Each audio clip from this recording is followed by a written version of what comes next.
ದಸರಾ ಹಬ್ಬಕ್ಕೂ ಮುನ್ನವೇ ಕಾಂಗ್ರೆಸ್ ನಾಯಕರಿಗೆ ಭರ್ಜರಿ ಗಿಫ್ಟ್ ನೀಡಲಾಗಿದೆ. 39ರ ಬದಲು 34 ನಿಗಮ ಮಂಡಳಿ ಅಧ್ಯಕ್ಷ ಸ್ಥಾನದ ಪಟ್ಟಿ ಬಿಡುಗಡೆಯಾಗಿದೆ.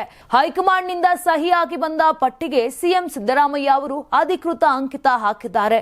ಎಐಸಿಸಿ ರವಾನಿಸಿದ ಪಟ್ಟಿಯಲ್ಲಿ ಸಿಎಂ ಸಿದ್ದರಾಮಯ್ಯ ಅವರು ಕೊಂಚ ಬದಲಾವಣೆ ಮಾಡಿದ್ದಾರೆ. ಒಟ್ಟು 34 ಮಂದಿ ಅಧ್ಯಕ್ಷರ ಪಟ್ಟಿಗೆ ಸಿಎಂ ಅಂಕಿತ ಹಾಕಿದ್ದಾರೆ.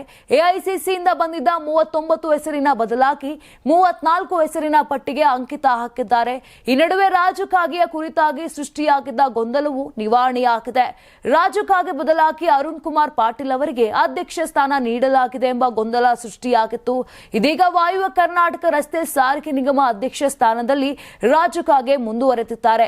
ಇನ್ನು ಕಲ್ಯಾಣ ಕರ್ನಾಟಕ ರಸ್ತೆ ಸಾರಿಗೆ ನಿಗಮ ಅಧ್ಯಕ್ಷರಾಗಿ ಅರುಣ್ ಕುಮಾರ್ ಪಾಟೀಲ್ ನೇಮಕ ಮಾಡಲಾಗಿದೆ. ಮೈಸೂರು ಪೇಂಟ್ಸ್ ವಾರ್ನಿಶ್ ಲಿಮಿಟೆಡ್ ನಿಗಮಕ್ಕೆ ಎಚ್ಡಿ ಗಣೇಶ್ ಅವರನ್ನ ನೇಮಕ ಮಾಡಲಾಗಿದೆ.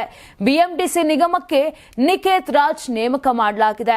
84ರಿಂದ 50 kg ಬಂದೆ. ಆಮೇಲೂ ಸಣ್ಣಗೆ ಫಿಟ್ ಆಗಿದ್ದೀನಿ.